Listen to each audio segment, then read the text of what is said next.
नमस्कार दोस्तों, इस वीडियो में आप सीबीएसई बोर्ड के द्वारा आयोजित की गई सीटेट दिसंबर 2021 के अपर प्राइमरी के दिनांक 22 दिसंबर 2021 शिफ्ट के पेपर के चाइल्ड डेवलपमेंट एंड पेडागोजी यानी कि सीडीपी पार्ट का कंप्लीट सॉल्यूशन देखने जा रहे हैं।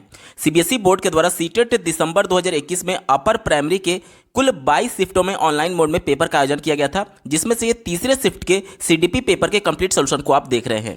अगर आप सभी शिफ्टों के अपर प्राइमरी के साथ साथ सभी शिफ्टों के प्राइमरी स्तर के सभी पेपर के कंप्लीट सॉल्यूशन को डिटेल में देखना चाहते हैं, इसके अलावा सीटेट में पूछे जाने वाले सभी सब्जेक्ट्स के कंप्लीट पेडागोजी को डिटेल में पढ़ना चाहते हैं, तो इस वीडियो के बाद इस वीडियो का डिस्क्रिप्शन जरूर चेक करिएगा। और अगर आप चैनल पर पहली बार विजिट कर रहे हैं तो इसको सब्सक्राइब करते हुए बेल आइकन को जरूर प्रेस कर लीजिएगा सीटेट, यूपी टेट और सुपर टेट की बेहतरीन तरीके से तैयारी करने के संदर्भ में। चलिए दोस्तों, आज के इस महत्वपूर्ण वीडियो को शुरू करते हैं। पहला प्रश्न पूछा गया है, यहां पर देखिए एक स्टेटमेंट दिया गया है और दूसरा रीजन दिया गया है और दोनों को पढ़ करके सही विकल्प का चयन करना है। सबसे पहले स्टेटमेंट को पढ़ लेते हैं। क्या कहा जा रहा है? मानव अपने पूरे जीवन काल के दौरान गत्यात्मक और संज्ञानात्मक क्षेत्रों में नई चीजें सीखने और स्मरण रखने के योग्य है। सीखना यानी कि अधिगम की बात की जा रही है। देखिए, अधिगम प्रक्रिया जो है वो सतत चलने वाली प्रक्रिया और जीवन पर्यंत चलने वाली प्रक्रिया है। जैसे कि मान लीजिए आपके पिताजी, आपके दादाजी 60 साल के हो चुके होंगे, तो उनके लिए मोबाइल, स्मार्टफोन उतना फैमिलियर नहीं होगा, तो वो चीज़ें वो आज सीख रहे होंगे। यानी कि वो 60 साल, 65 साल, 70 साल के हो चुके हैं, बावजूद इसके स्मार्टफोन चलाना आज सीख रहे हैं। यानी कि वो सीखना क्या है? जीवन पर्यंत चलने वाली प्रक्रिया है। अब सीखने का मतलब कतई भी ये नहीं है कि किताब में जो बातें लिखी गई केवल वही सीखना है। मनुष्य के प्रयास के माध्यम से अगर उसके व्यवहार में किसी भी प्रकार का परिवर्तन होता है तो उसे सीखना बोलते हैं, अधिगम बोलते हैं। अब आपके दादाजी, आपके पिताजी 60, 65, 70 साल की एज में अगर आज मोबाइल चलाना सीख रहे हैं, यानी वो प्रयास कर रहे हैं सीखने के लिए, और उनके प्रयास के माध्यम से वो सीखना चला पा रहे हैं, यानी कि उनके व्यवहार में परिवर्तन हुआ, तो इसे अधिगम बोला जाएगा, इसे सीखना बोला जाएगा। यानी कि सीखना जो होता है वो जीवन पर्यंत चलता है। ये बिल्कुल सही हो गया।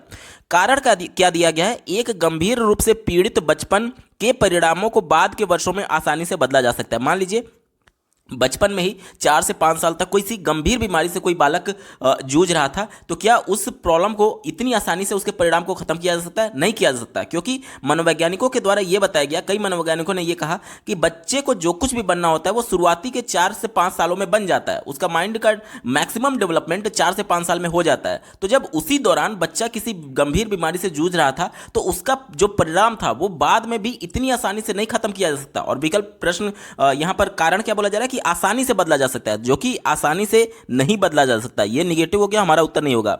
यानी कि ए सही है और आर गलत है। दिए गए विकल्प में देखिए ऑप्शन नंबर 3 ए सही है लेकिन आर गलत है, इसका सही उत्तर होगा। अगला प्रश्न पूछा गया है, बच्चे का विकास एक सीधा पथ नहीं है। यह आगे बढ़ता है, फिर पीछे मुड़ता है, फिर आगे बढ़ता है। उपरोक्त वाक्य विकास के किस सिद्धांत को दर्शाता है? यहां पर देख लीजिए प्रश्न में कहा क्या जा रहा है कि मान लीजिए यहां पर देखिए बच्चे ने, ये मैं ग्राफ खींच रहा हूं, बच्चे के द्वारा किए जा रहे प्रयास और उसके द्वारा प्रयास के माध्यम से उसके व्यवहार में परिवर्तन, यानी अधिगम के बारे में। तो बच्चा कई बार क्या होता है कि कई बार प्रयास कर रहा होता है और वो अधिगम भी कर पा रहा होता है, लेकिन कई बार अधिगम का पठार आने की वजह से बच्चा भले ही प्रयास कर रहा है लेकिन वो सीख नहीं पाता है। वो बिल्कुल सपाट ग्राफ इस प्रकार से बिल्कुल बराबर हो जाता है। फिर वो धीरे धीरे प्रयास करना सीखता है, फिर ऐसी परिस्थिति आती है जब वो सीखना शुरू करता है, फिर वो ऐसी परिस्थिति आती है कि उसका अधिगम बिल्कुल डाउन चला जाता है। इस प्रकार से यही हमसे बोला जा रहा था कि जो विकास का पथ है, जो सीखने का पथ है, वो हमेशा सीधा पथ नहीं होता है, वो हमेशा आड़ा तिरछा उल्टा इस प्रकार से चीजें चलती रहती हैं। कभी मुड़ता है फिर आगे बढ़ता है। तो ये विकास के किस सिद्धांत के अंतर्गत होता है? तो दिए गए ऑप्शन में देखिए पहला विकल्प दिया गया है एक रूपता का सिद्धांत, तो ये एक रूपता तो है नहीं, इस वजह से ये उत्तर नहीं होगा। तीसरा देखिए एक दिशाई विकास। एक दिशाई इस तरीके से होता है कि एक ही दिशा में लगातार आगे बढ़ रहा है। जब एक बार क्या हो रहा है कि एक बार इस प्रकार से बढ़ा, फिर नीचे की तरफ थोड़ा सा डाउन हुआ, फिर बढ़ा, फिर डाउन हुआ, यानी कि देखिए पहले इस डायरेक्शन में जा रहा था फिर नीचे जाने लगा, तो एक दिशाई नहीं कहा जा सकता, इस वजह से ये भी निगेटिव हो गया। चौथा देखिए विकास की सततहीनता। सततहीनता यानी कि डिसकंटिन्यूटी की बात की जा रही है। तो देखिए विकास रुक नहीं रहा होता है, वो पर्टिकुलर फेज ऐसा होता है जिसमें प्रयास के माध्यम से भी बच्चा सीख नहीं रहा होता है। लेकिन ऐसा नहीं है कि किसी अन्य क्षेत्र में वो नहीं सीख रहा है। जैसे कि मान लीजिए एक मैथमेटिकल क्वेश्चन बच्चा सॉल्व नहीं कर पा रहा, तो मैथमेटिकल में उसका विकास थोड़े समय के लिए रुका, लेकिन अन्य सब्जेक्ट्स में तो सीख ही रहा होता है। तो इसे विकास का सततहीनता, बिल्कुल ऐसा नहीं कहेंगे कि बिल्कुल विकास रुक ही गया है, स्टॉप हो गया है सभी क्षेत्रों में, ठीक है।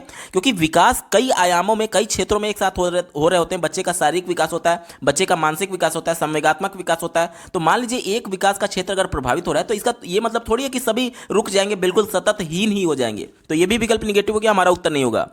एक ही विकल्प बचा ऑप्शन नंबर 2, देखिए चक्रीय बढ़ोतरी। अब देखिए बच्चे का जो विकास इस प्रकार से हो रहा था, ये इस प्रकार से चक्रीय ही तो है, इस वजह से ऑप्शन नंबर 2 इसका बिल्कुल अप्रोप्रिएट होगा और यही इसका सटीक जवाब है। अगला प्रश्न पूछा गया था, बहुत से अभिभावकों ने लोकप्रिय कार्टून शो शिनचैन पर प्रतिबंध लगाने की मांग रखी क्योंकि उनके बच्चे इस शो के मुख्य पात्र के अनुशासनहीन व्यवहार की नकल करने लगे थे। यह बच्चों के समाजीकरण पर किसके प्रभाव को दर्शाता है? तो बच्चे जो थे वो शिनचैन जो कार्टून है वो टीवी में देख रहे थे, और टीवी क्या है? वो मीडिया है। हमारा उत्तर क्या हो जाएगा? ऑप्शन नंबर 1 मीडिया इसका बिल्कुल सटीक जवाब होगा। अगला प्रश्न पूछा गया है, प्रगतिशील शिक्षण के विषय में कौन सा विकल्प सही है? पॉजिटिव सेंस में पूछा गया, किसके बारे में? प्रगतिशील शिक्षण के बारे में। चलिए इसी को ध्यान में रख करके उत्तर ढूंढेंगे। पहले विकल्प से शुरुआत करते हैं। कहा जा रहा है कि इसमें भाषण विधि, छात्रों की योग्यता, अंकों के आधार पर समूह बनाना शामिल है। देखिए अगर जहां पर भी अंकों की बात की जाए और अलग ग्रुप बनाने की बात की जाए, वो विकल्प हमेशा निगेटिव होता है। क्यों? क्योंकि बच्चों को नंबर दिलाना ही इंपॉर्टेंट नहीं है, बच्चों के व्यवहार में परिवर्तन करना इंपॉर्टेंट है, बच्चे को सिखाना, उसको अधिगम कराना इंपॉर्टेंट है। और दूसरा समूह बनाने की बात की जा रही है, ये भी निगेटिव इस वजह से होता है क्योंकि देखिए आज हम लोग समावेशी कक्षा की बात करते हैं जिसमें योग्यता के आधार पर तो आप समूह बना ही नहीं सकते। योग्यता कहने का मतलब कि जो बहुत ज़्यादा पढ़ने में तेज है उसका अलग ग्रुप बना दीजिए, जो बहुत कमजोर है उसका अलग ग्रुप बना दीजिए। सबको एक साथ लेकर के चलने की बात करता है समावेशी शिक्षा। और अंकों के आधार पर जब आप वर्गीकरण करते हैं, समूहों में बांटते हैं, तो ये अलगाव की बात करता है, बंटवारे की बात करता है। इस वजह से ये निगेटिव हो गया, हमारा उत्तर नहीं होगा। दूसरा देखिए, इसमें वैयक्तिक शिक्षण वर्षांत परीक्षा यानी कि वर्ष के अंत में जो फाइनल परीक्षा होती है उसकी बात की जा रही है, और अंक आधार पर छात्रों को रैंक देना शामिल है। यही बात ऑप्शन 1 में कहा गया था, अंकों के आधार पर बांटने की बात किया जाता, और इसमें रैंक देने की बात कर रहा है। तो ये भी जहां पर भी अंक आएगा वो हमेशा निगेटिव ही होगा। और साथ ही साथ यहां पर देखिए वर्ष के अंत में परीक्षा की बात की गई है, यानी कि योगात्मक मूल्यांकन की बात की जा रही है, जबकि राष्ट्रीय शिक्षा नीति 2020 इसे काफी हद तक नकारात्मक मानता है। इस वजह से, क्योंकि ऐसा नहीं है कि बच्चा साल भर अगर कुछ पढ़ाई कर रहा है तो उसका मूल्यांकन ही ना हो।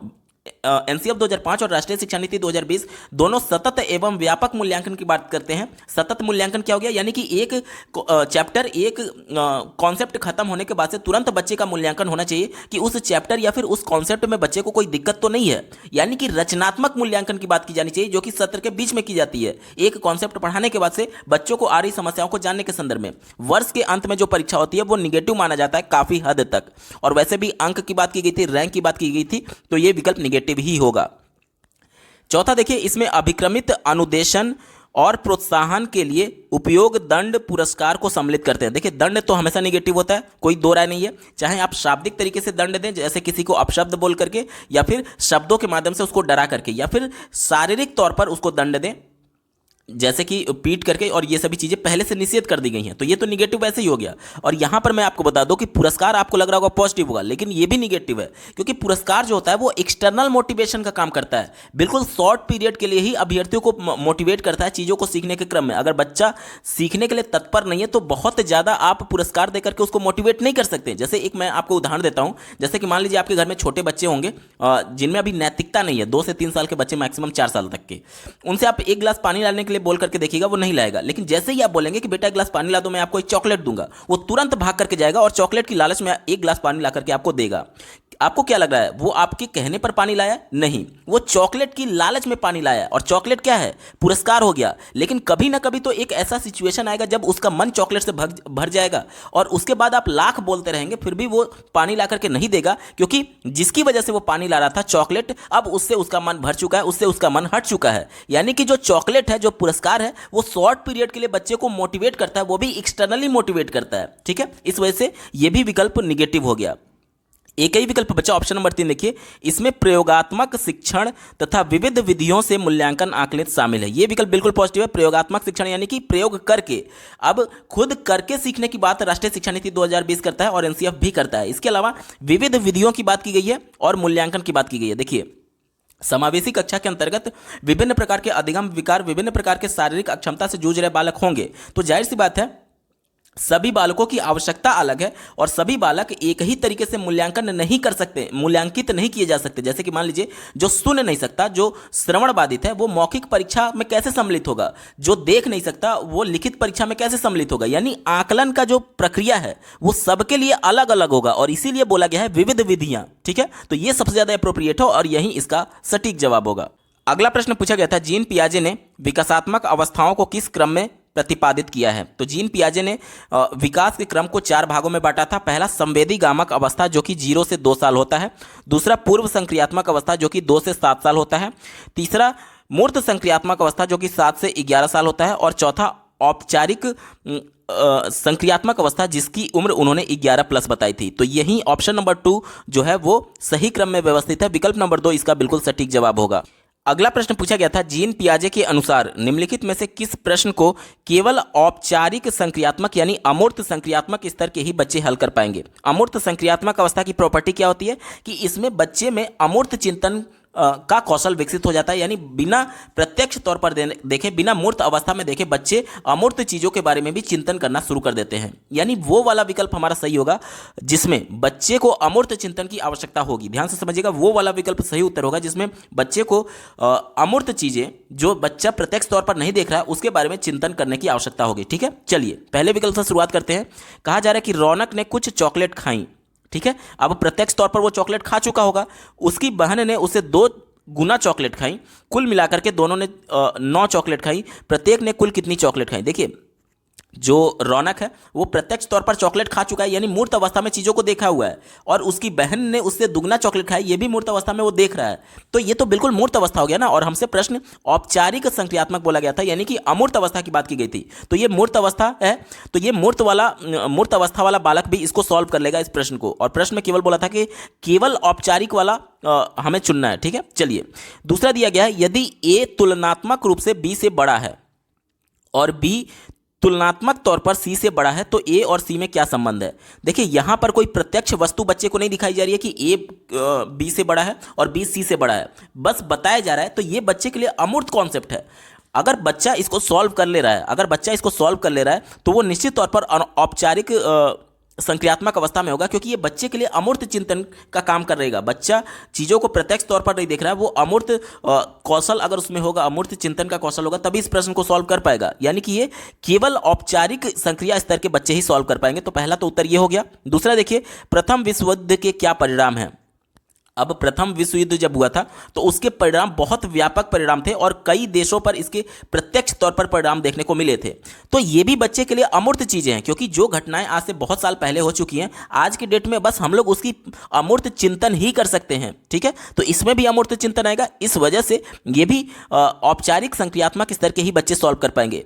आपको लग रहा होगा कि यहां पर 2 उत्तर मैंने सही किया है। एक बार चौथे विकल्प की बात कर लेते हैं, उसके बाद मैं आपको बताता हूं। चौथा विकल्प दिया गया है 78 में 89 जोड़ने के लिए। तो देखिए, औपचारिक संक्रिया स्तर के जो बच्चों की उम्र होती है वो 11 प्लस होती है। तो क्या 11 प्लस से बच्चे, 11 से कम आयु के बच्चे क्या इस प्रश्न को सॉल्व नहीं कर पाते हैं? बिल्कुल कर पाते हैं। तो ये केवल औपचारिक संक्रियात्मक स्तर के बच्चों के लिए नहीं है, इससे पहले भी बच्चे सॉल्व कर पाएंगे। और प्रश्न में हमसे पूछा गया था कि केवल औपचारिक संक्रियात्मक स्तर के ही बच्चे जिसको सॉल्व कर पाए वही हमारा उत्तर होगा। यानी कि देखिए, दूसरा और तीसरा दोनों विकल्पों में अमूर्त संक्रियात्मक अवस्था का होना आवश्यक है, क्योंकि अमूर्त चिंतन का यूज हो रहा है। सीबीएसई बोर्ड के द्वारा इस प्रश्न को गलत तरीके से रिप्रेजेंट किया था, जिसकी वजह से रिवाइज्ड आंसर की में उन्होंने इस दोनों प्रश्नों को सही मान लिया था, दोनों विकल्पों को सही मान लिया था। यानी कि इस प्रश्न के 2 उत्तर थे, 2 और 3। जिसने भी इन दोनों में से कोई भी उत्तर लगाया था उसको 1 नंबर दिया गया था आयोग के द्वारा। अगला प्रश्न पूछा गया था, लेव वाइगोत्स्की के अनुसार निम्न में से कौन सा कारक अधिगम को प्रभावित करता है? अधिगम को प्रभावित करने वाले कौन कौन से कारक हैं, ये हमसे पूछा जा रहा है। पहला दिया गया सामाजिक अंतःक्रिया। तो उनके सिद्धांत में ही सांस्कृतिक सामाजिक अंतःक्रिया का सिद्धांत उनका सिद्धांत है, जिसके माध्यम से उन्होंने बताया था कि बच्चे सामाजिक तौर पर एक दूसरे से इंटरेक्शन करके, कम्युनिकेशन करके, अंतःक्रिया करके ही चीजों के बारे में सीखते हैं। तो निश्चित तौर पर यह अधिगम को प्रभावित करेगा लेव वाइगोत्स्की के अनुसार। ठीक है, दूसरा देखिए, सांस्कृतिक उपकरण, यानी कि बच्चे का लालन पालन किस सांस्कृतिक पृष्ठभूमि में हो रहा है, यह भी इंपॉर्टेंट है, क्योंकि बच्चे का परिवेश इंपॉर्टेंट है, क्योंकि परिवेश में ही अपने समुदाय के सदस्यों, अपने परिवार के सदस्यों और विद्यालय में बच्चा इंटरेक्शन करके सीख रहा होता है। तो सांस्कृतिक उपकरण भी बिल्कुल बच्चे के अधिगम को प्रभावित करेगा। तीसरा बोला गया भाषा। लेव वाइगोत्स्की ने बताया था कि पहले भाषा आती है तब विचार जन्म लेता है, तो ये भी अधिगम को पूरी तरीके से प्रभावित करता है। एक उदाहरण मैं आपको बताता हूं, तो ध्यान से समझिएगा। मान लीजिए 6 महीने का एक बच्चा है, 6 महीने का बच्चा है, तो उसके पास अपनी कोई भाषा नहीं है, लेकिन अपने आप को रिप्रेजेंट करने के लिए उसे किसी ना किसी माध्यम की तो आवश्यकता पड़ेगी कि उसे भूख लगा है। तो 6 महीने का बच्चा कुछ बोल नहीं सकता है, लेकिन वो रोने लगता है। जब उसको भूख लगती है तो क्या करता है, वो जोर जोर से रोने लगता है। अब जब उसकी माता के द्वारा उसके रोने की आवाज़ सुनाई पड़ती है, तब उसकी माता समझ जाती है कि हो सकता है बच्चे को भूख लगी होगी, इसलिए बच्चा रो रहा है। और उसके बाद वो तुरंत उसे भोजन या फिर दूध पिलाने लगती हैं, जिसकी वजह से उसकी भूख समाप्त होती है और वो खेलने लगता है। यानी कि यहां पर देखिए, भाषा बच्चे का क्या था, रोना था। रोने के वजह से उसके माता के मन में ये विचार आया कि बच्चे को भूख लगी है। यानी पहले भाषा आया, यानी बच्चा पहले रोया। रोने से बच्चे के भाषा को माता ने समझा, रोने की वजह से, यानी उसके भाषा को समझ रही है कि हाँ बच्चे को भूख लगी है, तभी बच्चा रो रहा है। यानी कि भाषा भी पूरी तरीके से अधिगम को प्रभावित करता है लेव वाइगोत्स्की के सिद्धांत के अनुसार। ठीक है। चौथा देखिए, नकारात्मक पुनर्बलन। तो पुनर्बलन को सकारात्मक हो या फिर नकारात्मक हो, इसको बहुत ज्यादा तवज्जो लेव वाइगोत्स्की ने नहीं दिया है। क्यों? क्योंकि इसके पहले वाले प्रश्न में मैंने आपको बताया था कि देखिए, लेव वाइगोत्स्की संरचनावाद के सबसे बड़े समर्थक माने जाते हैं और जीन पियाजे, इनका यह मानना था कि बच्चे सक्रिय रूप से भागीदारी करके स्वयं अपने ज्ञान की रचना करते हैं। अब जब बच्चा अपने ज्ञान की रचना करने के लिए तत्पर है तो जाहिर सी बात है वो इंटरनली मोटिवेटेड होगा, उसमें रुचि ले रहा होगा, तभी तो करेगा। और जो पुनर्बलन होता है एक तरीके से एक्सटर्नल मोटिवेशन का काम करता है। अभी पहले वाले प्रश्न में मैंने आपको चॉकलेट वाला उदाहरण दिया था, तो ये शॉर्ट पीरियड के लिए होता है। मान लीजिए जो छोटे बच्चे हैं वो बहुत ज़्यादा जिज्ञासु होते हैं किसी भी चीज़ों के बारे में जानने के संदर्भ में, तो वो खुद से रुचि ले रहे होते हैं। उसे ऐसा नहीं है कि जैसे मान लीजिए आपके घर में छोटा बच्चा होगा तो वो 50 सवाल आपसे पूछ रहा होता है, आप उसको ये थोड़ी बोलते हैं कि एक बेटा मैं आपको चॉकलेट दूंगा तब आप इसके बारे में जानने के लिए इच्छा जताइए। वो खुद इतना इंटरेस्टेड लेता है नए नए चीज़ों को जानने के लिए। इस वजह से यहाँ पर पुनर्बलन को उन्होंने खास तवज्जो नहीं दिया है, चॉकलेट को, इनाम को, इस प्रकार की चीज़ों को खास तवज्जो नहीं दिया गया है लेव वाइगोत्स्की के अनुसार, इसलिए ये निगेटिव हो गया, हमारा उत्तर नहीं होगा। यानी कि 1, 2 और 3 वाला विकल्प सही है। चलिए अब ऑप्शंस में चलते हैं। दिए गए विकल्प में देखिए ऑप्शन नंबर 3 में दिया गया 1, 2, 3, इसका बिल्कुल सटीक जवाब होगा। अगला प्रश्न पूछा गया था, लेव वाइगोत्स्की के अनुसार जब कोई अध्यापक छात्र के वर्तमान स्तर के अनुसार उसे दी जाने वाली सहायता में समायोजन करता है तो यह स्थिति क्या कहलाती है? मैं एक उदाहरण दे रहा हूं, आपको प्रश्न अच्छे से समझ में आ जाएगा। देखिए, जब बच्चा पहली बार साइकिल चलाना सीख रहा होता है तो उनके माता पिता के द्वारा या फिर उनके भाई के द्वारा पीछे से पकड़ा जाता है उनको सपोर्ट देने के लिए। साइकिल चलाते समय जब पहली बार बच्चा साइकिल चला रहा है तो उनको सपोर्ट देने के लिए पीछे से उनके भाई या फिर माता पिता के द्वारा पकड़ा जाता है ताकि बच्चा ना गिर जाए। ठीक है। लेकिन जब बच्चा एक बार चलाना सीख जाता है तब उसके बाद जीवन पर्यंत तो उसको सपोर्ट थोड़ी दिया जाता है। यानी कि ये जो सहायता दी जा रही है, देखिए यहाँ पर कहा जा रहा है ना कि वर्तमान प्रदर्शन स्तर, वर्तमान प्रदर्शन स्तर, वर्तमान प्रदर्शन क्या है? यानी कि आज बच्चा साइकिल चलाना नहीं सीख रहा है, ये उसका वर्तमान प्रदर्शन स्तर हो गया। और इसके बाद से उसको थोड़ा सा सपोर्ट दिया गया, थोड़ा सा सपोर्ट दिया गया ताकि वो साइकिल चलाना सीख पाए। और इसे ही जो शुरुआती दौर में बच्चे को सपोर्ट दी जाती है उसे हम लोग स्कैफोल्डिंग बोलते हैं और इसी का हिंदी में नाम पाढ़ होता है। ऑप्शन नंबर 4 बिल्कुल पॉजिटिव है और यही इसका सटीक जवाब होगा। अगला प्रश्न पूछा गया है, लॉरेंस कोहलबर्ग के अनुसार बच्चों के नैतिक विकास के तीसरे स्तर पर आरंभिक संबंधों को बनाए हुए होता है। स्वर्णिम नियम वाले स्तर को कहा गया है जहां, ध्यान से समझिएगा, स्टेज 3 की बात की गई है, यानी कि पोस्ट कन्वेंशनल स्टेज की बात की जा रही है। इसमें क्या होता है कि बच्चे को समझ में आ जाता है कि वह एक सामाजिक प्राणी है और समाज में रहते हुए उसे दूसरे व्यक्तियों की आवश्यकता पड़ेगी और दूसरे व्यक्तियों को भी उसकी आवश्यकता पड़ेगी। यानी कि वो दूसरों को एक तरीके से सहज अनुभव कराने के लिए और अपने आप को भी अनुकूल रखने के लिए इस प्रकार से प्रयास कर रहा होता है ताकि दूसरे जो व्यक्ति हैं वो उससे नाराज ना हो, क्योंकि भविष्य में उनकी भी मदद उनको लेनी पड़ सकती है, क्योंकि मनुष्य एक सामाजिक प्राणी है। यही विकल्प ऑप्शन नंबर 1 में कहा गया है, बच्चा दूसरों को प्रसन्न रखना और उनकी सहायता करना चाहता है। विकल्प नंबर 1 बिल्कुल अप्रोप्रिएट है और यही इसकी सटीक जवाब होगा। अगला प्रश्न पूछा गया है, हार्वर्ड गार्डनर ने बुद्धि के बारे में निम्नलिखित में से क्या प्रस्तावित किया है? तो हार्वर्ड गार्डनर के द्वारा बुद्धि के कई प्रकार बताए गए हैं, जैसे कि अंतर्वैयक्तिक, अंतःवैयक्तिक, इसके अलावा भाषाई बुद्धि, इसके अलावा तकनीकी बुद्धि, स्थानिक बुद्धि, कई बुद्धि के प्रकार बताए गए हैं। तो उसके आधार पर हमें विकल्प को चुनना है। ठीक है। चौथे विकल्प में देखिए, बुद्धि के अंतर्गत कई अलग अलग मानवीय क्षमताएं आती हैं। मानवीय क्षमता यानी कि अब जैसे कि अंतःवैयक्तिक है, ठीक है, तो अंतःवैयक्तिक यानी कि इंटरपर्सनल इंटेलिजेंस की बात की जाती है, जिसमें एक व्यक्ति किसी दूसरे के मनोस्थिति को समझ सकता है। और अंतरावैयक्तिक की अगर बात करें, अंतर्वैयक्तिक मैंने अंतःवैयक्तिक पहला बोला था जिसको अंग्रेजी में इंटरपर्सनल बोला जाता है, और दूसरा मैं बोल रहा हूं अंतर्वैयक्तिक। बहुत माइनर सा डिफरेंस है, ध्यान से समझिएगा। अंतर्वैयक्तिक यानी कि इंट्रापर्सनल इसका मतलब होता है इंग्लिश में, और इसका मतलब ये होता है कि मनुष्य अपने अंदर के भावनाओं को समझने में सक्षम होता है। इसके अलावा भाषाई क्षमता बताई गई थी, भाषाई एक तरीके से बुद्धि बताई गई थी, स्थानिक बुद्धि बताई गई थी, स्थान विशेष से संबंधित, इसी प्रकार से तकनीकी बुद्धि बताई गई थी, जो टेक्निकल लोग होते हैं, जो इंजीनियर्स होते हैं, उनके संबंध में उन्होंने बताया था। तो ये मानवीय क्षमता है कि एक दूसरे के अंदर भावनाओं को समझ पा रहा है, एक अपने भावनाओं को समझ पा रहा है, एक तकनीकी चीजों को समझ पा रहा है। तो ये सब क्या है? ये मानवीय क्षमताएं हैं, और प्रत्येक व्यक्ति की मानवीय क्षमताएं अलग अलग होती हैं और उसी के हिसाब से उसमें बुद्धि पाई जाती है। ऑप्शन नंबर 4 बिल्कुल एप्रोप्रिएट होगा हार्वर्ड गार्डनर के अनुसार, और यही इसका बिल्कुल सटीक जवाब है। विकल्प नंबर 4 सही उत्तर होगा। अगला प्रश्न पूछा गया है, बहुत से टेलीविजन विज्ञापनों में पुरुष महिलाओं के उनके रूढ़िवादी भूमिकाओं में दर्शाते हैं। अब टीवी में जो आप एड्स देखते हैं, जो एडवर्टीजमेंट देखते हैं, जो प्रचार देखते हैं, उसमें कहा जा रहा है कि पुरुष और महिला यानी उनके लिंग के आधार पर जो रूढ़िवादी विचार पहले से हमारे समाज में थोपा गया है कि महिलाएं हैं तो वो घर का ही काम करेंगी और पुरुष हैं तो वो आजीविका जुटाने के लिए बाहर का काम करेंगे। तो ये रूढ़िबद्ध भूमिका हो गई कि पहले से समाज ने हम पर थोप रखा है कि महिला है तो वो घर ही का काम करेगी। ठीक है, तो ये विज्ञापन में यानी कि एडवर्टीजमेंट में, प्रचार में दिखाए जाते हैं टेलीविजन के माध्यम से। अब हमसे प्रश्न ये पूछा जा रहा है कि एक अध्यापिका को अपनी कक्षा में इस विषय पर किस प्रकार से चर्चा करनी चाहिए।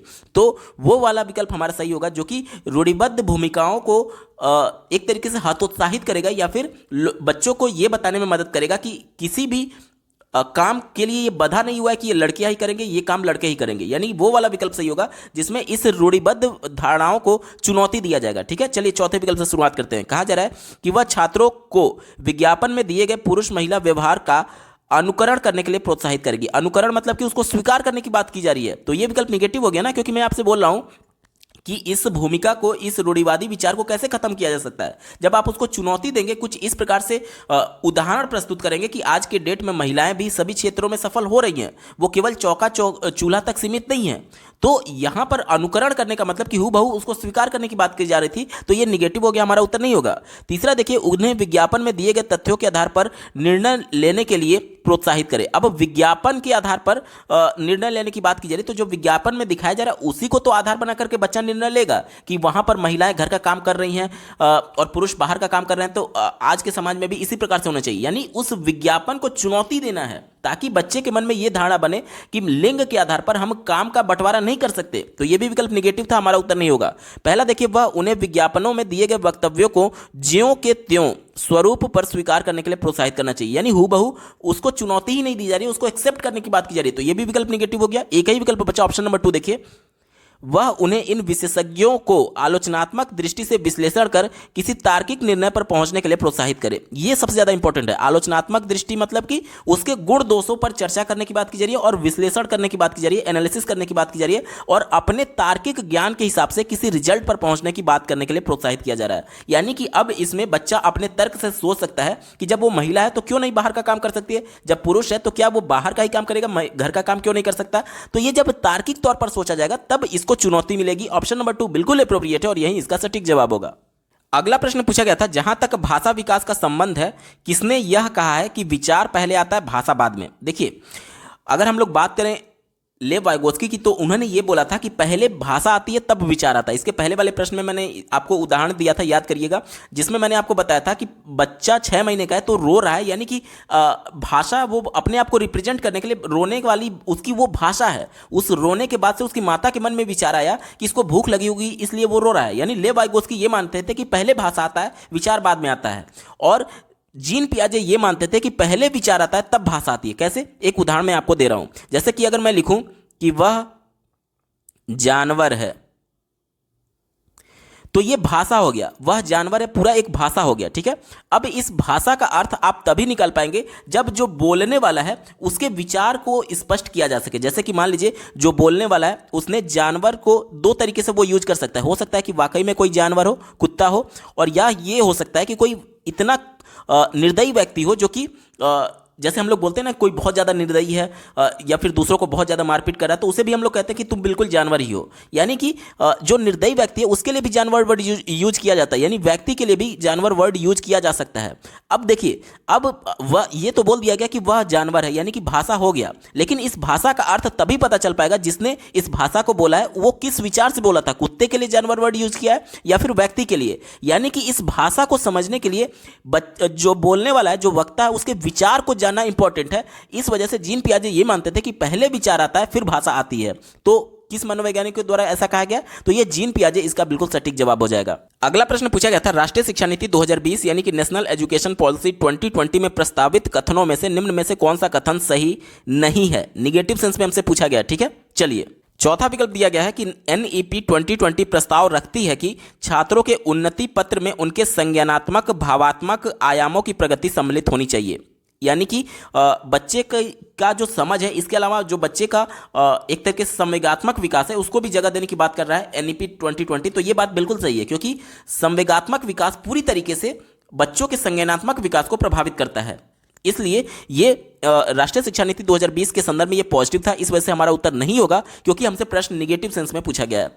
तीसरा देखिए, एनईपी 2020 प्रस्तावित करती है कि शिक्षक द्वारा किए गए आकलन से अलग आकलन के अन्य मार्गों जैसे कि स्व आकलन यानी बच्चा खुद से मूल्यांकन करे, तथा सह समूह आकलन यानी कि बच्चे के कलीग्स जो हैं, जो बच्चे के सहपाठी हैं, उनके द्वारा भी आकलन को प्रोत्साहित किया जाए। तो ये भी बात बिल्कुल सही है। एनईपी 2020 इसके लिए भी बात करता है, यानी ये भी बिल्कुल पॉजिटिव हो गया, हमारा उत्तर नहीं होगा क्योंकि हमसे निगेटिव सेंस में पूछा गया था। पहला विकल्प देखिए, एनईपी 2020 मूल्यांकन के लिए विभिन्न प्रकार की विधियों और योजनाओं जैसे कि विधियां के समूह कार्य एवं भूमिका निर्वहन को प्रस्तावित करता है। तो विभिन्न प्रकार की विधियों और योजनाओं की बात की गई थी। आज हम लोग समावेशी कक्षा को ध्यान में रख करके अपनी योजना बनाते हैं, जिसमें समावेशी कक्षा में एक ही कक्षा में विभिन्न प्रकार के अधिगम विकार, विभिन्न प्रकार के शारीरिक अक्षमता से जूझ रहे बालक हैं। तो मान लीजिए कोई ऐसा बालक है जो सुन नहीं सकता, तो उसको आप मौखिक तौर पर बोल करके उसका मूल्यांकन नहीं कर सकते, यानी मौखिक परीक्षा के माध्यम से वो उत्तर नहीं दे सकता, या फिर जो दृष्टिबाधित है उसकी लिखित परीक्षा आयोजित नहीं की जा सकती, यानी लिख करके वो जवाब नहीं दे सकता क्योंकि चीजें वो देख नहीं पा रहा था। यानी मूल्यांकन का जो तरीका होगा, जो विधियां होंगी, वो सभी बच्चों के लिए अलग अलग होंगी क्योंकि समावेशी कक्षा है। तो ये भी विकल्प बिल्कुल पॉजिटिव है, इसलिए हमारा उत्तर नहीं होगा क्योंकि हमसे निगेटिव सेंस में पूछा गया था। एक ही विकल्प बच्चा ऑप्शन नंबर 2 देखिए, एनईपी 2020 रचनात्मक मूल्यांकन से योगात्मक मूल्यांकन की ओर परिवर्तन का प्रस्ताव रखती है। योगात्मक मूल्यांकन क्या होता है? जो आपके सत्र के अंत में एक पूरे वर्ष के बाद जो फाइनल परीक्षा होती है उसे योगात्मक मूल्यांकन कहा जाता है। और रचनात्मक मूल्यांकन क्या होता है? एक सत्र के बीच में एक कॉन्सेप्ट पढ़ाने के बाद या फिर एक चैप्टर पढ़ाने के बाद जो आपका यूनिट टेस्ट हो रहा होता है कक्षा में, उसे रचनात्मक मूल्यांकन बोलते हैं। यानी कि सत्र के बीच में कई बार मूल्यांकन की बात सत्र में कई बार मूल्यांकन की बात एनईपी 2020 करता है, जिसे हम लोग सतत मूल्यांकन के बारे में जान रहे होते हैं। सतत मूल्यांकन क्या है? बच्चा कक्षा में जो कुछ भी गतिविधि कर रहा है उसी के दौरान उसका मूल्यांकन होना चाहिए। और जो योगात्मक मूल्यांकन है, इसको निगेटिव सेंस में देखता है कौन? राष्ट्रीय शिक्षा नीति 2020। यानी कि ये कहना कि रचनात्मक से योगात्मक की तरफ परिवर्तन करने का प्रस्ताव रखते हैं, तो ये विकल्प निगेटिव है। चूंकि निगेटिव वाला ही हमसे पूछा गया था, इस वजह से विकल्प नंबर 2 यहां पर बिल्कुल सटीक जवाब होगा। अगला प्रश्न पूछा गया था, क्या किसी कक्षा में धीमी गति से सीखने वाले शिक्षार्थी मेधावी और औसत जैसे शब्दावली विद्यार्थियों का उल्लेख करने के लिए प्रयोग में लाना चाहिए? नहीं लाना चाहिए। क्यों नहीं लाना चाहिए? क्योंकि ये किसी बच्चे को उसकी योग्यता के आधार पर बांटने की बात कर रहा था कि जो बहुत तेजी से सीख रहे हैं उसको अलग ग्रुप में बांट दिया जाए, जो मेधावी हैं यानी जो औसत तरीके से सीख रहे हैं उसको अलग ग्रुप में रखा जाए, जो धीमी गति से सीख रहे हैं उनके लिए अलग ग्रुप में रखा जाए। यहाँ पर शब्दावली यूज करना यानी उनको बांटने की ही बात कर रहा है। यहाँ पर मैं बता दूं कि राष्ट्रीय शिक्षा नीति 2020 या फिर समावेशी कक्षा सभी बच्चों को एक साथ लेकर के चलने की बात करता है, जिसमें बच्चे में कोई भी अक्षमता क्यों ना हो, बच्चा कितना भी योग्य क्यों ना हो, सबको एक साथ लेकर के चलना है। यहाँ पर किसी भी बच्चे को उसकी योग्यता के आधार पर बंटवारा नहीं करना। इसे जो कमजोर बच्चा था उसके मन में हीन भावना का शिकार हो सकता है वो बालक, इस वजह से इस प्रकार के शब्दावलियों का प्रयोग नहीं करना चाहिए। ठीक है, चलिए विकल्पों में चलते हैं। चौथा विकल्प दिया गया है, जी नहीं, ये वर्गीकरण पर्याप्त नहीं है, हमें विद्यार्थियों के बारे में समझ बनाने के लिए इससे भी अधिक शब्दावली की जरूरत है। तो ये विकल्प निगेटिव है क्योंकि शब्दावलियों का फेवर कर रहा था, शब्दों का फेवर कर रहा था कि मेधावी और ये सभी शब्द यूज करने चाहिए, इस वजह से निगेटिव हमारा उत्तर नहीं होगा। तीसरा देखिए, जी हाँ, ये शब्दावली अध्यापकों को विद्यार्थियों को वर्गीकरण करने में मदद करेगा। तो वर्गीकरण जहां पर भी आएगा, जहां पर भी बच्चों को बंटवारे करने की बात की जाएगी, तो वो विकल्प हमेशा निगेटिव होता है। पहला विकल्प देखिए, जी हां, यह विद्यार्थियों को अपने निष्पादन के स्तर को समझने में मदद करता है। तो यह विकल्प निगेटिव है। देखिए, बच्चे का आउटपुट यानी कि बच्चा किस तरीके से सीख पा रहा है, बच्चे को खुद मदद करने के सेंस में कहा जा रहा है। तो बच्चा एक तरीके से अपना रिजल्ट भी देख करके समझ सकता है, लेकिन इसके लिए यह जरूरी नहीं है कि उसको अलग ग्रुप में बांट दिया जाए। ठीक है, क्योंकि जब बच्चे को आप अलग अलग ग्रुप में बांटेंगे शब्दावलियों के आधार पर, उनके योग्यता के आधार पर, तो होगा क्या कि बच्चे हीन भावना के शिकार हो जाएंगे जो नहीं समझ पा रहे हैं। ठीक है, और जो तेज बच्चे हैं वो उसका हो सकता है कि कक्षा में मजाक उड़ाने लगे। तो ये सभी निगेटिव सेंस में है, और इससे जो कम धीरे तौर पर सीख पा रहा था उसकी रुचि धीरे धीरे और खत्म होने लगेगी। तो ये विकल्प निगेटिव हो गया, हमारा उत्तर नहीं होगा। एक ही विकल्प बचा ऑप्शन नंबर 2 देखिए, जी नहीं, ये शब्दावलियां विद्यार्थियों की योग्यता के आधार पर उनका नामीकरण करती है और समावेशी नहीं है, इसी की मैं बात कर रहा था। ऑप्शन नंबर 2 बिल्कुल एप्रोप्रिएट है और यही इसका सटीक जवाब होगा। अगला प्रश्न पूछा गया था, एक अध्यापिका को अपने कक्ष में किन विभिन्नताओं को सम्मान देना चाहिए और सम्मिलित करना चाहिए? तो विभिन्नताएं चाहे जैसी भी हो, सामाजिक हो, सांस्कृतिक हो, आर्थिक हो। सामाजिक कैसे कि कुछ ऐसा बच्चा विद्यालय में एडमिशन ले लिया जो कि सामाजिक तौर पर बहिष्कृत है, या फिर एक तरीके से समाज के बहुत पिछड़े क्षेत्र से आ रहा है, या फिर सांस्कृतिक तौर पर बहुत पिछड़ा है, ठीक है, या फिर क्षेत्रीयता की वजह से बहुत पिछड़ा है, वहां पर विद्यालय नहीं था, अब अचानक से विद्यालय खुला, उसमें उसने एडमिशन लिया, या फिर बहुत गरीब है, यानी आर्थिक रूप से पिछड़ा हुआ है, तो किसी भी प्रकार की विभिन्नता क्यों ना हो, सबका सम्मान करना चाहिए और सम्मिलित करना चाहिए। विकल्प में देखिए यहां पर क्षेत्रीयता की भी बात की गई है, तो यह भी हमारा उत्तर होगा। इसके बाद से देखिए सामाजिक सांस्कृतिक बात की गई है, तो यह भी हमारा उत्तर होगा। आर्थिक की बात की गई है, तो यह भी हमारा उत्तर होगा। चौथा देखिए भाषाई बात की गई है, तो यानी बच्चे की भाषा कुछ भी हो, आपको सम्मिलित करना है, उसको स्वीकार करना है, तो यह भी हमारा उत्तर होगा। यानी इस प्रश्न के चारों विकल्प सही थे, इस वजह से यह प्रश्न ही गलत है, और इस वजह से सीबीएसई बोर्ड ने रिवाइज्ड आंसर की में इस प्रश्न के सापेक्ष 9 अंक लिखा था, यानी सभी अभ्यर्थियों को इस प्रश्न के लिए कॉमन अंक दिया गया था, क्योंकि यह प्रश्न गलत है। अगला प्रश्न पूछा गया था, मूर्ति कक्षा 4 का विद्यार्थी है, पठन के संदर्भ में केवल उतना ही पढ़ पाता है जितना किसी कक्षा 1 के विद्यार्थी का स्तर होता है। कक्षा 4 में है, लेकिन कक्षा 1 तक के बच्चे के बराबर ही केवल पढ़ पा रहा है, ठीक है। आगे पढ़िए, मूर्ति को ध्वनि का मिलान करने, शब्दों की वर्तनी और पठन में कठिनाई आती है। मूर्ति निम्नलिखित में से किसके लक्षण प्रदर्शित कर रहा है? पठन में कठिनाई यानी पठन में विफलता, इसे हम लोग पठन वैफल्य बोलते हैं। ऑप्शन नंबर 3 इसका बिल्कुल सटीक जवाब होगा। अगला प्रश्न पूछा गया है, एक शिक्षिका अपनी कक्षा में सृजनात्मक विद्यार्थियों की पहचान कैसे कर सकती है? तो सृजनात्मक के जो लक्षण होते हैं कि बच्चे के में मौलिक विचार होना चाहिए, बच्चे क्रिटिकल थिंकिंग करने के लिए प्रेरित होने चाहिए, ये जो सृजनात्मकता के प्रॉपर्टीज हैं, जो गुण हैं, अगर वो बच्चा प्रदर्शित कर रहा है तो उस गुणों को पहचान करके हम उस बच्चे के क्रिएटिव है या नहीं इसके बारे में पहचान कर सकते हैं। इसी को ध्यान में रख करके उत्तर ढूंढेंगे।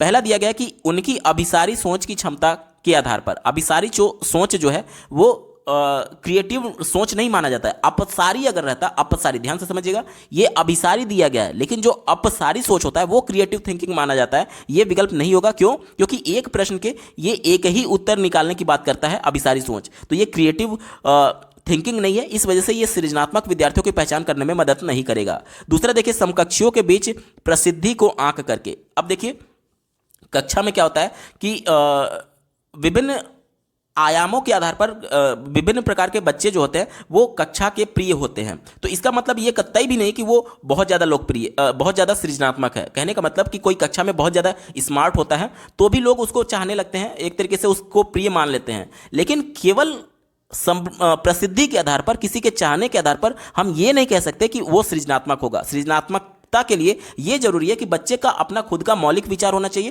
क्रिटिकल थिंकिंग उसके अंदर होना चाहिए। केवल प्रसिद्धि मात्र सृजनात्मक होने का पैमाना नहीं है। ये विकल्प निगेटिव है, हमारा उत्तर नहीं होगा। चौथा देखिए, उनके सरल एवं प्रत्यास्मरण आधारित क्रियाकलापों के चुनाव के आधार पर, प्रत्यास्मरण यानी कि रिकॉल करने की बात की जा रही है। रिकॉल यानी कि एक परिस्थिति में जो चीज़ें उसने सीख ली हैं अब उसी चीज़ को अपने माइंड में फिर से लाने की बात की जा रही है। तो ये क्रिएटिविटी कहीं से भी नहीं है। जो कॉन्सेप्ट बच्चे ने सीख लिया है उसी को तो केवल रिकॉल कर रहा है। नया कॉन्सेप्ट कहाँ बात हो रही है, नए विचारों की कहाँ बात हो रही है? तो ये विकल्प भी निगेटिव हो गया, हमारा उत्तर नहीं होगा। एक ही विकल्प बचा, ऑप्शन नंबर 3 देखिए, उनकी मौलिक सोच के आधार पर। मौलिक सोच ही यहाँ पर क्रिएटिव पर्सन की पहचान होती है और क्रिएटिविटी का प्रमुख गुण है मौलिक सोच। इस वजह से ऑप्शन नंबर 3 बिल्कुल अप्रोप्रिएट है और यही सटीक जवाब होगा। इसके माध्यम से बच्चे की पहचान की जा सकती है कि बच्चा क्रिएटिव है अथवा नहीं। ऑप्शन नंबर 3 सही उत्तर है।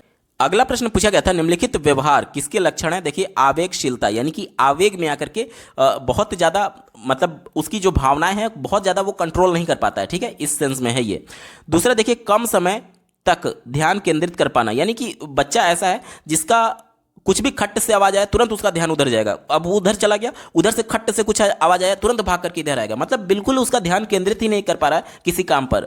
तीसरा देखिए, व्यग्रता, बहुत देर तक बैठने की अक्षमता, यानी व्यग्र है, किसी चीज को लेकर के व्याकुल है, नई नई चीजों, मतलब वो फोकस ही नहीं कर पा रहा किसी चीज पर और बहुत देर तक नहीं बैठ पाता है। तो ये क्या है? बच्चे में ध्यान केंद्रित करने की अक्षमता है, यानी कि अवधान न्यूनता है। अवधान मतलब कि ध्यान और न्यूनता मतलब कि बिल्कुल कम।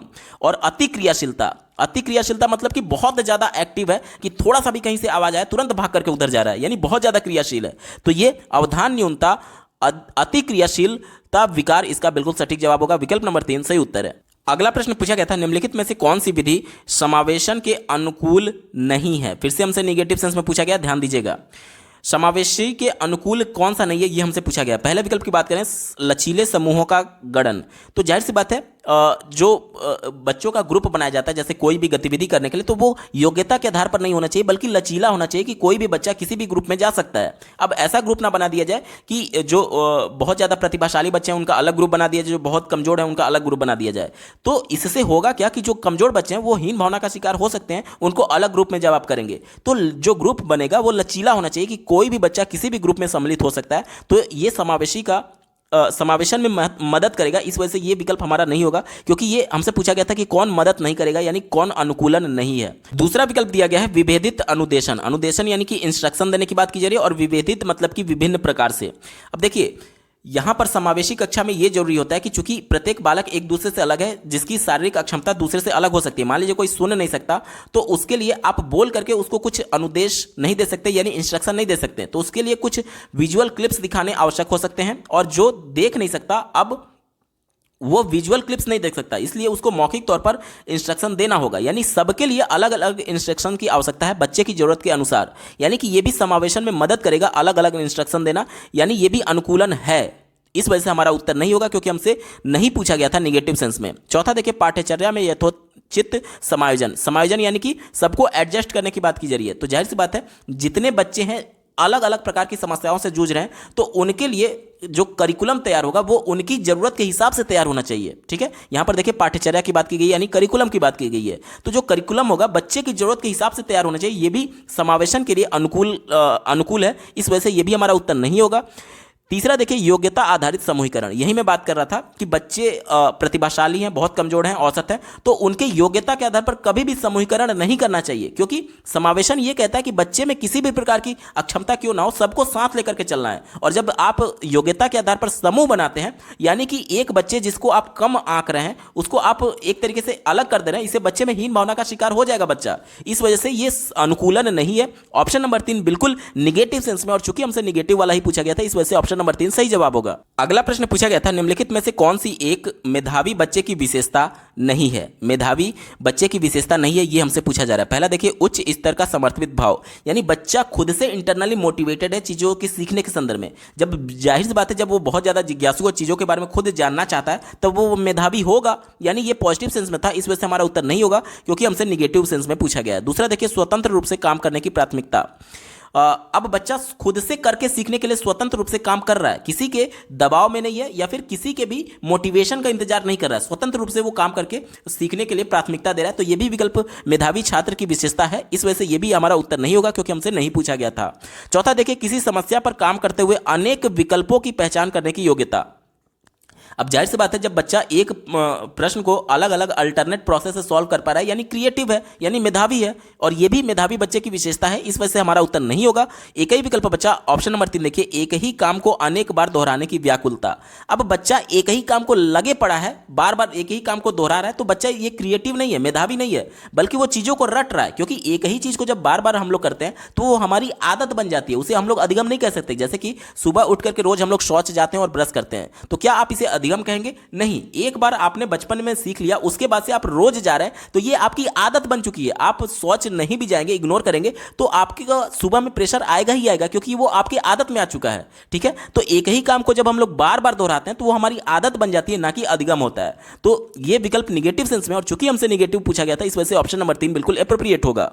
अगला प्रश्न पूछा गया है अध्यापक को कक्षा प्रबंधन कौशल किस प्रकार बल देना चाहिए। ध्यान से समझिएगा, यानी ये कहा जा रहा है कि एक अध्यापक को, एक टीचर को किस प्रकार से कक्षा को मैनेज करना चाहिए, ये हमसे पूछा जा रहा है। पहला विकल्प दिया गया है कठोर नियमानुसार कक्षा नियंत्रण, यानी बिल्कुल कठोर नियम बनाने की बात की जा रही है, जो कि विकल्प निगेटिव है। क्यों? क्योंकि नियमों में लचीलापन होना चाहिए। एक समावेशी कक्षा में विभिन्न प्रकार के अलग अलग अधिगम अक्षमता से जूझ रहे बालक हैं, तो जब एक ही नियम से आप सबको पढ़ाएंगे तो जो कमजोर बालक है वो कहाँ सीख पाएगा। इस वजह से नियम कठोर नहीं बल्कि लचीला होना चाहिए। यह विकल्प निगेटिव था, हमारा उत्तर नहीं होगा। दूसरा देखिए सभी छात्रों से समान व्यवहार की अपेक्षा। अब क्या कमजोर बालक से यह अपेक्षा की जा सकती है कि वो प्रतिभाशाली बालक के इतना नंबर लाए? क्या उसके बराबर रिस्पॉन्स करे, या ये उम्मीद की जा सकती है? नहीं की जा सकती। तो सबसे समान व्यवहार की अपेक्षा नहीं की जा सकती, इसलिए यह भी निगेटिव है, हमारा उत्तर नहीं होगा।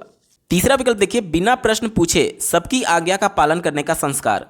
तो इससे बच्चा निष्क्रिय हो जाएगा, क्योंकि अपने ज्ञान की रचना स्वयं करेगा अपने अन्वेषण के माध्यम से, खोज के माध्यम से। और अन्वेषण और खोज करेगा कैसे? जब तक वो प्रश्न पूछेगा नहीं तब तक अन्वेषण होगा नहीं, यानी कि वो बिल्कुल कक्षा में निष्क्रिय बन जाएगा। इस वजह से ये भी विकल्प निगेटिव है, हमारा उत्तर नहीं होगा। एक ही विकल्प बचा, ऑप्शन नंबर 4 देखिए, अपनी प्रतिक्रियाओं के लिए प्रचुर अवसर देना, यानी बच्चे को आप अवसर दे रहे हैं, उसको एक्सप्रेस करने का मौका दे रहे हैं, अपनी प्रतिक्रिया रिप्रेजेंट करने का मौका दे रहे हैं। तो ये विकल्प सबसे ज़्यादा अप्रोप्रिएट है, क्योंकि जब बच्चे के अनुभव को सम्मान दिया जाएगा तभी बच्चा सक्रिय होकर के अन्वेषण के माध्यम से, खोज के माध्यम से कक्षा में सीख पाएगा। तो ये विकल्प सबसे ज्यादा इंपॉर्टेंट है और यही इसका सटीक जवाब होगा। अगला प्रश्न पूछा गया था, बच्चों में संप्रत्यात्मक विकास को प्रोत्साहित करने के लिए कौन सी विधि सबसे प्रभावी है, यानी कि पॉजिटिव सेंस में पूछा गया। और क्या संप्रत्यात्मक विकास यानी कॉन्सेप्ट बच्चे को सिखाने के संदर्भ में कौन सा सबसे अच्छा विधि है, ये पूछा जा रहा है। पहले विकल्प से शुरुआत करेंगे। कहा जा रहा है जब तक बच्चों में वांछित संप्रत्यात्मक परिवर्तन ना हो जाए तब तक दंड का उपयोग करना। दंड देना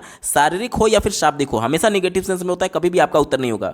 दूसरा देखिए, रट्टा लगाने के लिए कहना और जब तक बच्चों की पुरानी अवधारणा सही ना बदल जाए। रटना, याद करना, ये सभी वर्ड निगेटिव होते हैं, आपको विकल्प पर विचार ही नहीं करना। जहां पर भी ये विकल्प दिखे आपको तुरंत काट देना है, क्योंकि ये विकल्प निगेटिव होते हैं। चौथा देखिए, बच्चों को अपनी स्कीमा में संप्रत्यात्मक विकास पर इनाम देना। इनाम यहां पर निगेटिव सेंस में होता है, क्यों? क्योंकि इनाम जो होता है वो एक्सटर्नल मोटिवेशन का काम करता है। एक्सटर्नल मोटिवेशन कुछ समय के लिए बच्चे को मोटिवेट करेगा शिक्षा के लिए, लेकिन लॉन्ग टर्म में ये हानिकारक होता है। जैसे कि एक मैं उदाहरण आपको दे रहा हूँ, इसके पहले भी प्रश्नों में मैं आपको दे चुका हूँ कि एक बच्चा है जो कि अगर आप उसको बोल देंगे कि आप अगर फर्स्ट आएंगे तो मैं आपको साइकिल इनाम के तौर पर दूंगा, तो अब बच्चा फर्स्ट आने के लिए पढ़ाई कर रहा है, ना कि सीखने के लिए, क्योंकि उसे ये लग रहा है कि जैसे मैं अच्छा नंबर लाऊंगा, फर्स्ट आऊंगा, तो मुझे साइकिल मिलेगा। यानी कि उसका सीखना अब एम नहीं है, उसका सीखना एम है फर्स्ट आना, और उसके लिए चाहे मुझे रटना ही क्यों ना पड़े वो रटेगा। यानी कि इनाम जो है वो शॉर्ट टर्म के लिए मोटिवेट करता है और इससे अर्थपूर्ण अधिगम नहीं किया जा सकता, क्योंकि ये इंटरनली बच्चों को मोटिवेट नहीं कर पाता है। ठीक है, इस वजह से ये निगेटिव हो गया, हमारा उत्तर नहीं होगा। तीसरा देखिए, बहुत से उदाहरण और गैर उदाहरण देना, बच्चों को तर्कशक्ति का उपयोग करने के लिए प्रोत्साहित करना।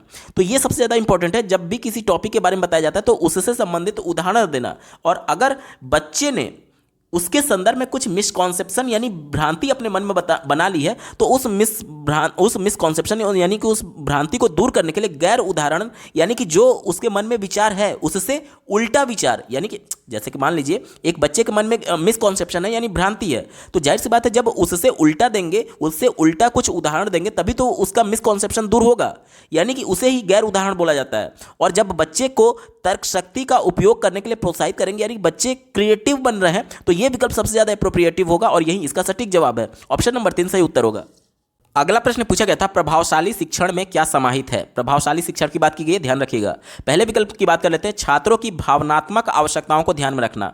भावनात्मक यानी कि इमोशंस की बात की जा रही है, तो जो बच्चे का इमोशन है वो पूरी तरीके से बच्चे के संज्ञानात्मक विकास यानी कि कॉन्सेप्चुअल अंडरस्टैंडिंग को प्रभावित करता है। इसीलिए आपको बीएड बीटीसी में संवेगात्मक विकास भी पढ़ाया जाता है कि किस प्रकार से बच्चे में संवेगों का विकास होता है।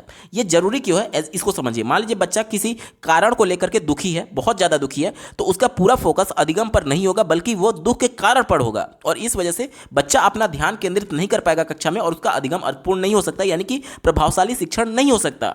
और अगर मान लीजिए बच्चा खुशी की मुद्रा में, तो उसका पूरा फोकस उस समय आपके द्वारा पढ़ाया जा रहे कॉन्सेप्ट पर होगा और वो चीज़ों को अर्थपूर्ण तरीके से सीख सकता है। यानी कि भावनात्मक आवश्यकताओं का ध्यान में रखना होगा छात्रों के, यह विकल्प बिल्कुल एप्रोप्रिएट है, हमारा उत्तर होगा। दूसरा देखिए, पाठ्यचर्या यानी कि करिकुलम की बात की जा रही है और आकलन को छात्रों की आवश्यकता अनुकूल बनाना। बिल्कुल सही बात है।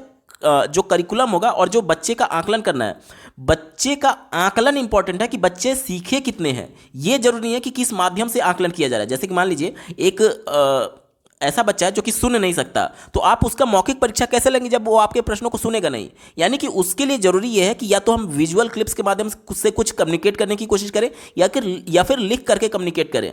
और मान लीजिए कोई बच्चा दृष्टिबाधित है, तो लिखित परीक्षा में वो कंफर्टेबल नहीं है, यानी लिखित परीक्षा के माध्यम से वो आकलन नहीं कर सकता, तो उसको मौखिक परीक्षा लिया जाना चाहिए। यानी कि जैसे बच्चे की रिक्वायरमेंट है उसके हिसाब से उसको अनुकूल बना करके बच्चे के ज्ञान का आकलन करना, ये विकल्प कह रहा है। ये विकल्प बिल्कुल एप्रोप्रिएट है, क्योंकि सबकी आवश्यकताओं को ध्यान में रखने की बात कर रहा है, समावेशी कक्षा का बिल्कुल सपोर्ट कर रहा है, इस वजह से ये विकल्प पॉजिटिव है, हमारा उत्तर होगा।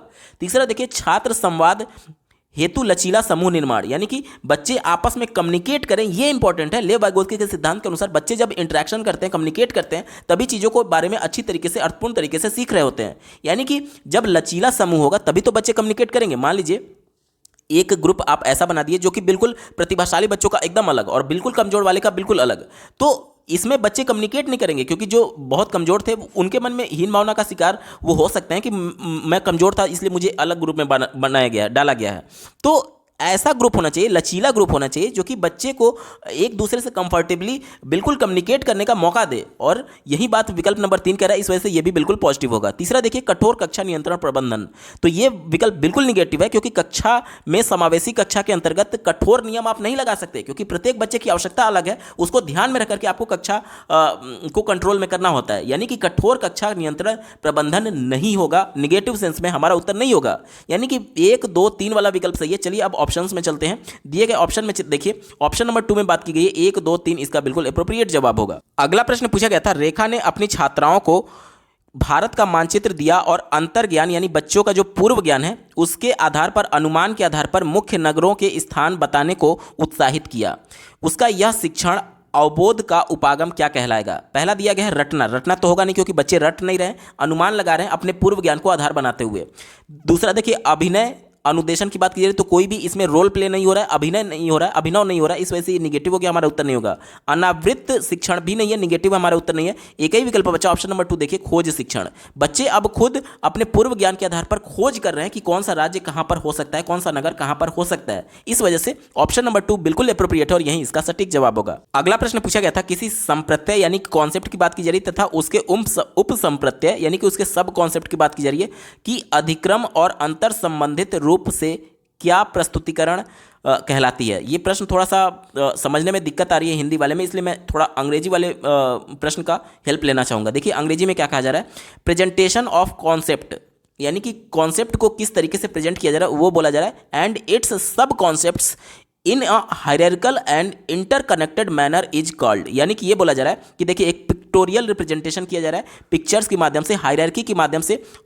यहाँ पर देखिए कॉन्सेप्ट और सब कॉन्सेप्ट को इस प्रकार से रिप्रेजेंट करने की बात की जा रही है। तो हमसे बोला जा रहा है ये क्या कहा जाएगा, तो ये ग्राफिक ऑर्गेनाइजर कहा जाएगा। विकल्प नंबर 3 यहाँ पर बिल्कुल एप्रोप्रिएट जवाब हो जाएगा, ऑप्शन नंबर 3 सही जवाब है।